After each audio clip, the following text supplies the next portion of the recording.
10 worst consoles of all time. Yeah!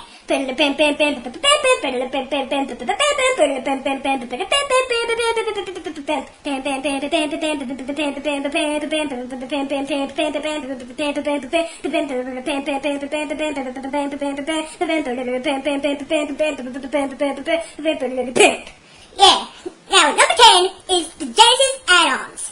Yeah, they suck ass, but they're not harmless as other consoles for one reason. And that reason is that they weren't exactly consoles by definition. They're like add-ons to a pre-existing console.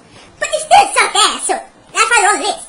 So, if you don't know, the Genesis add-ons are the Sega CD, a CD-based game console with really, like, no real games, except for, like, stupid, boring, point-and-click adventure games, and there's only one good game on there. It's like the movie-based games. It's like, who plays games to watch fucking movies? And then there was the 32X, the other add-on, which arguably was worse. It's like, it was just another cartridge thing that you put on top of the regular Genesis cartridge slot, and it played 32-bit games. And really, the 32-bit consoles were coming already, so what the fuck was the point, Sega? Seriously. So, number 9 is the 3DO.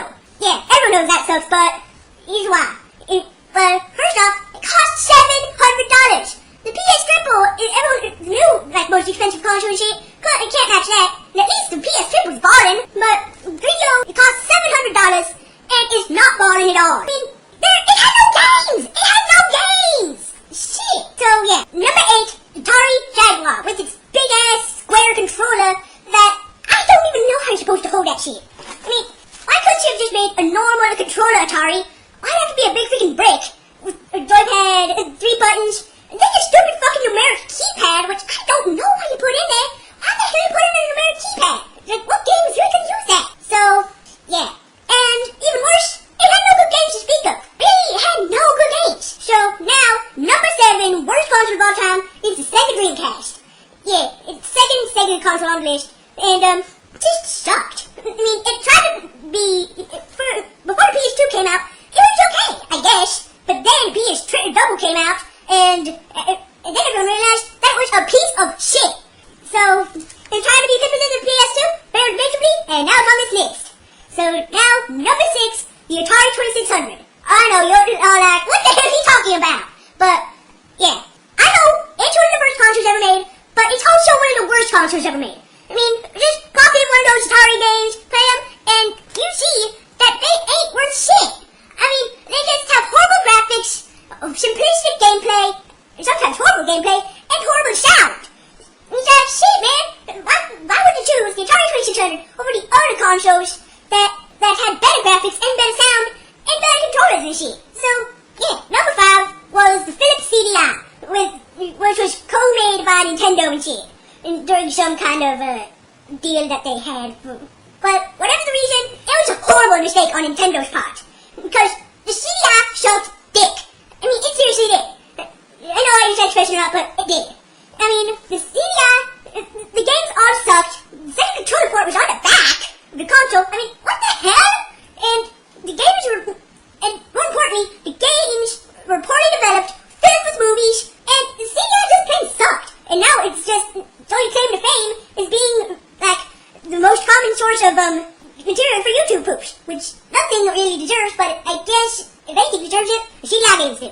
But don't make YouTube poops, seriously! So now, number 4 is the Virtual Boy. Everyone knows why it sucked. I'm just gonna tell you again. The Virtual Boy was a pair of goggles on a stand, and, like, all in red and black. Red and black? Why the hell is it in red and black? Why wasn't it in, like, better colors than like, red and black? Why couldn't it have been, like, black and white? Why couldn't it have been anything? Why did it have to be red and black? And more importantly, why the hell couldn't it have been color? Color technologies out there, the hell, the Game Boy Color was out there right around the time. And so there was absolutely no reason for there to not be color in it. And it had stupid, I guess the only excuse would be, it's stupid gimmicky, like, 3D shit. But most of the games, it didn't really work. And speaking of games,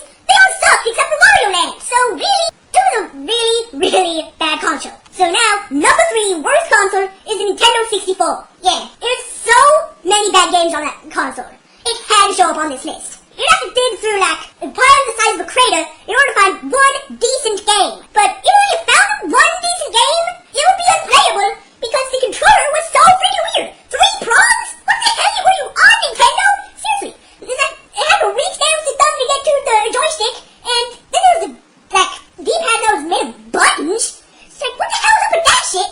And really, didn't have enough buttons to play the more complex games. So, yeah. Now, number 2, the Nintendo DS. Now, I hear you fanboys crying, but it's the truth. This console suck. I mean, compared to the PSP, I mean, there's no comparison. I mean, PSP, DS suck. The graphics on the DS suck as compared to the PSP. There's a whole shitload of fucking dumb games and like puzzles and shit. And like, there's almost no good games. But the vast majority of the games on the PSP are good. So, I guess you should kind of think of quality against quantity and shit. The DS has more games, but the PSP has better games. Yeah, and besides the graphics sucking and the game sucking, there's a stupid touch thing, and in most cases it doesn't even work, and it's really just a gimmick. That's the only reason why it's been successful. If it hadn't been for the stupid touchscreen, the PSP would have definitely been in first place in like portable gaming console market and shit. So finally, the moment you've all been waiting for, number 1 worst console of all time, the Nintendo Wii. Oh my god, saying that name just makes me cringe. Why the hell did they choose the Wii as the name? Seriously, the Wii? You couldn't come up with something better than that? Why couldn't you just use the original name, Revolution? What was wrong with Revolution? Seriously. And why the hell? Remember that one press release about Nintendo at E3 and shit, where they said the graphics would make you say, wow? Well, I say BS. The graphics are like early PS2 graphics.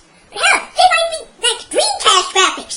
Shit. Like, I guess you can play GameCube games, but that's no excuse. Why couldn't you have made graphics better? I guess their only excuse is the fucking motion controls. In most cases, the motion controls suck ass, especially in first-person shooters. And like one of the things that Game Boys usually say is like, oh, but the like first-person shooters could be like way better on the Wii because of the motion controller. But no, it isn't. It didn't turn out that way. Sure, it had some potential, but it never met up to the potential. And then there's a matter of the games. The most important thing